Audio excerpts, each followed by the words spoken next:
L'histoire commence par la présentation de Billy, un homme désireux de rencontrer son patron, un puissant mafioso nommé Don Cesare.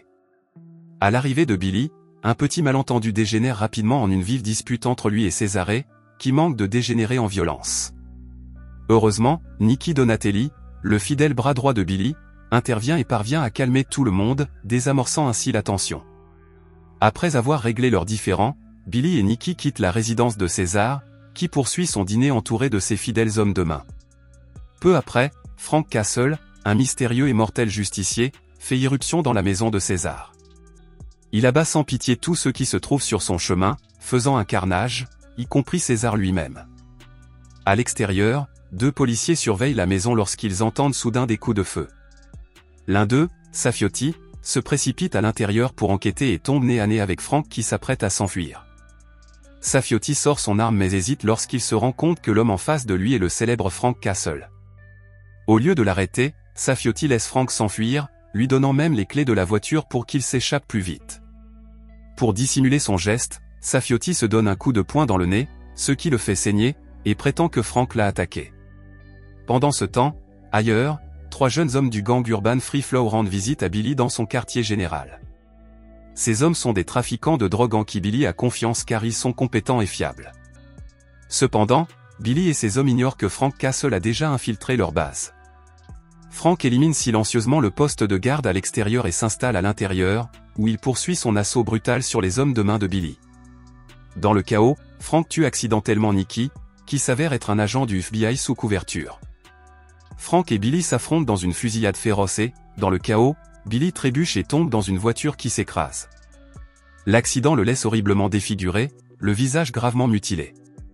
Malgré ses graves blessures, Billy réussit à survivre. Après avoir éliminé tous les hommes de Billy, Frank prend rapidement la fuite. Le lendemain, à l'enterrement de Nicky, Paul Budiansky, le partenaire de Nicky au FBI, est fou de rage. Il en veut à son supérieur, l'agent Miller, d'avoir confié à Nicky une mission dangereuse impliquant Billy et son gang impitoyable. Mais Miller a rejeté la frustration de Paul en disant qu'il ne s'attendait pas à ce que Frank Castle se présente et tue tous les hommes de César et Billy. Paul s'est ensuite approché d'Angela, la femme éplorée de Nicky, et lui a fait une promesse solennelle. Pendant ce temps, Frank était également présent à l'enterrement et observait la scène de loin. Il prend le temps de se recueillir sur les tombes des membres de sa famille, perdus dans les souvenirs douloureux du massacre brutal qui les a emportés. Cette douleur le torturait encore et le poussait à se venger sans relâche. Plus tard, Paul s'est rendu au poste de police local, où il a contesté les efforts insuffisants des forces de l'ordre pour capturer Frank Castle, connu de tous sous le nom de Punisher. La conversation s'envenime, jusqu'à ce qu'un policier nommé Safiotti suggère à Paul de parler à Martin, un collègue qui enquêtait sur Frank depuis un certain temps. Martin explique à Paul que Frank était un agent des forces spéciales. Sa vie a pris un tournant sombre lorsque sa femme et sa fille ont été tuées par la mafia. Depuis, Frank est devenu le Punisher, déterminé à apporter sa propre justice à ceux qui ont ruiné sa vie. Après avoir perdu sa famille, Frank a consacré sa vie à combattre le crime à sa manière. Ailleurs, Frank se confie à l'un de ses alliés, un homme surnommé Microchip. Frank admet avoir tué accidentellement un agent du FBI innocent. La culpabilité pèse lourdement sur lui, surtout après avoir appris que l'homme avait une femme et une fille aimantes. Pendant ce temps, Billy reçoit des nouvelles choquantes de ces hommes. Ils ont découvert que Nicky était en fait un agent du FBI sous couverture. C'est alors qu'un médecin arrive pour enlever les bandages du visage de Billy. Mais lorsque le médecin constate l'étendue des dégâts, il ne peut cacher son horreur. Le visage de Billy était devenu encore plus monstrueux, si terrifiant que l'un de ses hommes de main, Inc., vomit à sa vue. Pizzi entraîna rapidement Inc. à l'extérieur et le réprimanda pour son manque de respect. De retour dans la chambre, il découvre que Billy a tué le médecin dans un accès de rage parce qu'il ne lui avait pas arrangé le visage. En partant, Billy expose son plan à Inc. et Pizzi. Il est déterminé à récupérer son argent et, surtout, à traquer et tuer Frank Castle. La scène se déroule dans une salle de traitement lugubre d'un hôpital psychiatrique, où Jim, le jeune frère de Billy, est admis. Soudain, Billy et ses hommes font irruption dans la pièce, libérant Jim de ses liens. Jim est stupéfait lorsqu'il voit le visage radicalement changé de Billy. Cependant, au lieu d'être horrifié, il trouve que son frère a l'air incroyable, plus effrayant et dangereux que jamais. Une fois libéré, Jim cherche immédiatement à se venger de la cruelle infirmière, la torturant sans pitié avant de la tuer d'une manière brutale et horrible. Plus tard, les quatre se rendent dans un hôtel. Billy y aperçoit son propre reflet dans le miroir. Voyant la détresse de son frère, Jim tente de le réconforter, promettant qu'ensemble ils retrouveront Frank et lui feront payer. Ce soir-là, Frank se rend chez Nikki pour voir Angela. Il veut s'excuser d'avoir tué Nikki et emporte une liasse de billets en signe de repentir. Mais Angela, toujours en deuil et furieuse, prend un pistolet et le pointe sur Frank, le forçant à quitter sa maison. Pendant ce temps, Billy et ses hommes rencontrent un puissant baron de la drogue, Christu. Au cours de la réunion, l'un des hommes de Christu se moque de Billy en lui montrant une cicatrice, et Billy se déchaîne, tuant l'homme sur le champ. La situation est sur le point de dégénérer en une véritable bagarre, mais Christu intervient et parvient à calmer tout le monde. Ils s'excusent auprès de Billy et ils finissent par se mettre d'accord sur un plan de règlement à l'embarcadère. Le lendemain, Frank rencontre Microchip chez lui et lui annonce qu'il est prêt à prendre sa retraite en tant que Punisher et à quitter la ville pour de bon. Mais Microchip lui annonce une nouvelle inquiétante. Billy est toujours en vie et déterminé à se venger de Frank. À cette nouvelle, Frank change d'avis sur sa retraite. Avec Microchip et un certain Carlos, il élabore un plan. Cette nuit-là, Frank retrouve Magenti et sa bande en train de commettre leur crime. Il se précipite à l'intérieur et lance un assaut brutal, détruisant tous les membres du gang. Après avoir interrogé Magenti et obtenu les informations nécessaires sur Billy, Frank le tue. Au moment où Frank termine, Paul et Martin arrivent sur les lieux et le voient. Ils le poursuivent immédiatement et Paul le rattrape, ce qui donne lieu à un combat intense et féroce entre les deux.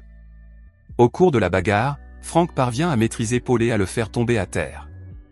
Mais il s'agit d'un piège. Paul faisait semblant d'être battu et en a profité pour capturer Frank. Frank explique désespérément qu'il doit être libéré car Billy et ses hommes se rendent chez Angela pour trouver l'argent de la vente de drogue que Nikki a caché. Pendant ce temps, Billy et ses hommes de main arrivent chez Angela. Ils entrent par effraction et prennent Angela et sa fille en otage. Pendant que Billy l'interroge, Jim commence à briser les objets de la maison.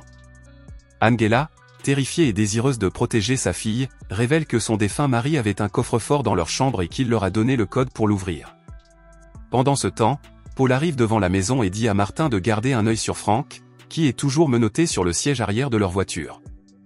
Lorsque Paul est entré, Frank a supplié Martin de le relâcher, révélant que Martin travaillait secrètement comme son informateur au sein de la police. Dans la maison, Ink et Pitsy sont prêts à accueillir Paul.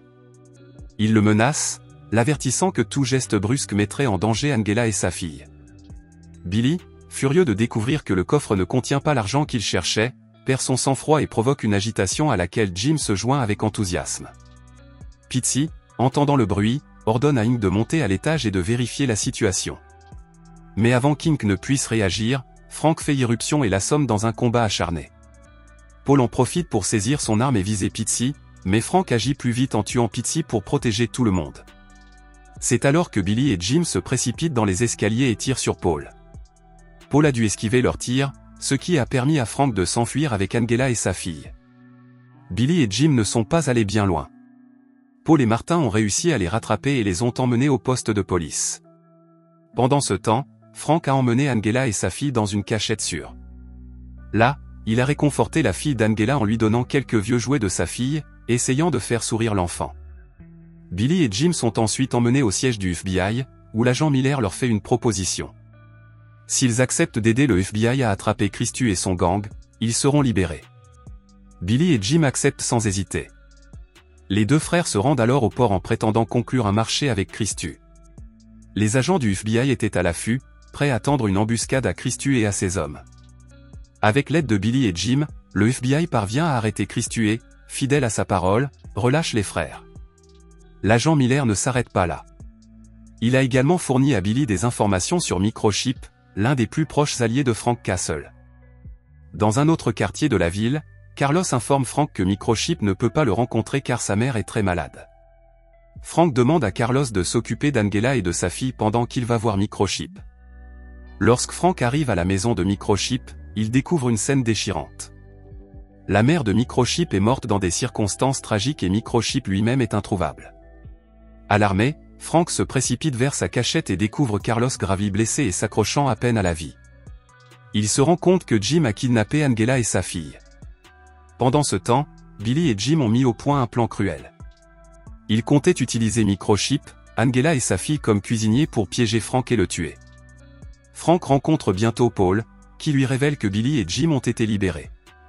Paul exhorte Frank à s'occuper de lui à sa manière, car la loi ne peut pas les toucher. Ailleurs, Billy et Jim se rendent dans un bar pour recruter de nouveaux alliés et préparer leur vengeance contre Frank Castle. Frank garde un œil sur leur repère, qui est désormais lourdement gardé par des hommes armés jusqu'aux dents. Au même moment, Paul va voir Tiberius, le père de Christu, pour lui faire une proposition. Il lui propose de collaborer pour se venger de Billy, qui a mis Christu derrière les barreaux. Tiberius, désireux de venger son fils, accepte immédiatement. Plus tard dans la nuit, Tiberius et un groupe d'hommes de confiance arrivèrent à la cachette de Billy, se faisant passer pour des mercenaires qui voulaient aider à combattre le Punisher. Tiberius donne l'ordre à ses hommes d'attaquer l'équipe de Billy à l'intérieur du bâtiment et une fusillade chaotique éclate. Alors que la bataille fait rage au rez-de-chaussée, Frank se faufile dans le bâtiment depuis les étages supérieurs, éliminant silencieusement plusieurs des hommes de Billy. Dans la pièce, Billy pointe son arme sur la puce électronique, tandis que Jim menace Angela et sa fille avec son arme. Frank est confronté à un choix déchirant, sauver son meilleur ami, Microchip, ou sauver Angela et sa fille. Il a pris la douloureuse décision de sauver Angela et sa fille, même s'il savait que cela signifiait perdre son ami le plus proche. Frank a violemment battu Billy, lui assurant une mort lente et douloureuse.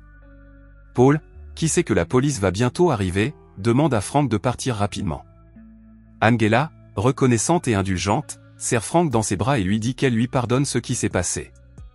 Alors que Frank quitte les lieux, Martin tente de le convaincre d'abandonner sa vie de justicier, suggérant qu'une fois qu'il aura éliminé tous les criminels, il pourra trouver la paix. Mais Martin change d'avis en un instant lorsqu'un voleur tente de le dévaliser. Avant que le voleur ne puisse faire le moindre mal, Frank est intervenu rapidement et a géré la situation avec son style habituel de Punisher, prouvant ainsi que son combat est loin d'être terminé.